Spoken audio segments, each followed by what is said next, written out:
Обвинетиот Мендов Качи,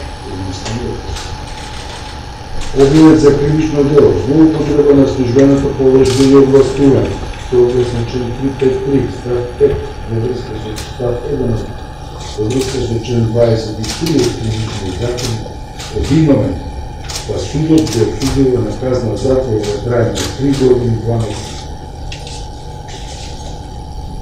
Обвинетиот Ветрдин Ибраими, обвинет за кривично дело, злоупотреба на службената положба и овластување, согласно член 353, став 5, во врска со став 1, во врска со член 22 од Кривичниот закон, е виновен, па судот го осудува на казна затвор во трајање од 4 години и 6 месеци.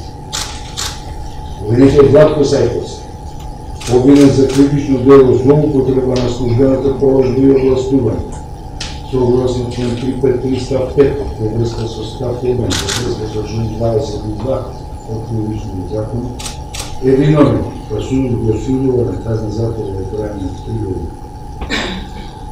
Обвинетиот Сашо Срцев, обвинет за кривично дело злоупотреба на службената положба и овластување, согласно член 353 став 5 во врска со став 1, во врска со член 22 од Кривичниот закон, е виновен, па судот го осудува на казна затвор во трајање од 3 години.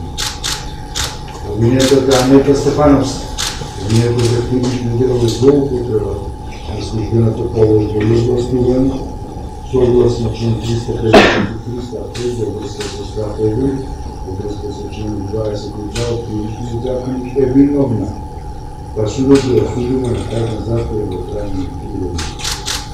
Обвинетиот Сашо Милков, обвинет за кривично дело примање награда за противзаконито влијание, чином 359 став 5, во врска со ставот 4 од Кривичниот закон, е виновен, па судот го осудува на казна затвор во трајање од 3 години. Обвинетите се задолжуваат солидарно да надоместат причинетата на материјална штета, како и да ги надоместат ефективно. Која е висината на штета? Понатаму да могам да започнем.